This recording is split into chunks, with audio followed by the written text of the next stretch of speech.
Everyone, welcome to our channel. इस video में देखेंगे कक्षा 12 के विषय हिंदी का गृह कार्य जो कि दिनांक 20 सितंबर 2021 को दिया गया है। चलिए शुरू करते हैं गृह कार्य को करना। फर्स्ट क्वेश्चन दिया हुआ है, अस्थिर सुख पर दुख की छाया, पंक्ति में दुख की छाया किसे कहा गया है। यहाँ आंसर लिखेंगे, कवि ने समाज में पूंजीपतियों द्वारा किए गए अत्याचार तथा शोषण को दुख की छाया बताया है। इस शोषण का शिकार प्राय मजदूर या कमजोर वर्ग होते हैं। उनके पास सुख नाम मात्र के हैं, इसलिए कवि ने उनके सुख को अस्थिर बताया है। यह सुख कुछ पल के लिए भी नहीं रुक पाता है।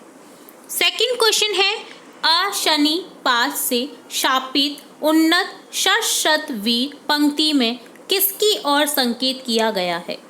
यहाँ आंसर लिखने हैं। इस पंक्ति के माध्यम से कवि ने दो लोगों की ओर संकेत किया है। पहला, कवि ने उस पूंजीपति वर्ग को संबोधित किया है जो किसानों मजदूरों का शोषण करते हैं। उन्हें इस बात का अहंकार है कि उनका कोई कुछ नहीं बिगाड़ सकता है। दूसरा, कवि बादल की ओर संकेत करता है। उनके अनुसार बादल क्रांति का आगाज करते हैं। कवि कहता है कि उनकी एक गर्जना से बड़ा योद्धा भी हार जाता है। नेक्स्ट थर्ड क्वेश्चन है, अट्टालिका नहीं है रे आतंक भवन, सदा पंख पर ही होता जल विप्लव प्लावन, व्याख्या करो। ठीक है, तो यहाँ इन पंक्तियों की हमें व्याख्या करनी है। यहाँ लिखेंगे, प्रस्तुत पंक्तियों में कवि पूंजीपतियों पर व्यंग्य कर रहा है। उसके अनुसार पूंजीपति लोग ऊंची ऊंची इमारतों में रहते हैं। ये सारी उम्र गरीबों, किसानों, मजदूरों पर अत्याचार करते हैं तथा उनका शोषण करते हैं।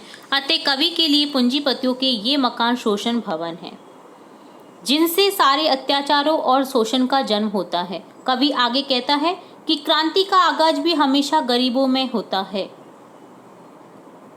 ये लोग ही शोषण का सबसे बड़ा शिकार होते हैं। कवि ने इन्हें जल प्लावन की संज्ञा दी है।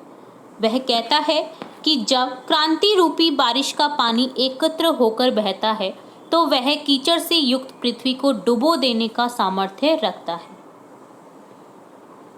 कवि ने पूंजीपतियों को कीचड़ की संज्ञा दी है जिसे क्रांति रूपी जल प्लावन डुबो देता है। नेक्स्ट फोर्थ क्वेश्चन है, विप्लव रव से छोटे ही हैं शोभा पाते, छोटा शब्द किसका सूचक है। यहाँ आंसर लिखेंगे, छोटा शब्द यहाँ शोषितों और सर्वहारा वर्ग का सूचक है। और लास्ट क्वेश्चन फिफ्थ है, बादल राग कविता के लिए निम्न में से कौन सा विकल्प सही है। सामाजिक आर्थिक विषमता का यथार्थ चित्रण किया है। शब्द बिंबों का प्रयोग छायावादी शिल्प के अनुसार हुआ है। मुक्त छंद है या उपरोक्त सभी। तो यहाँ उपरोक्त सभी आंसर क्लिक करेंगे द ऑप्शन।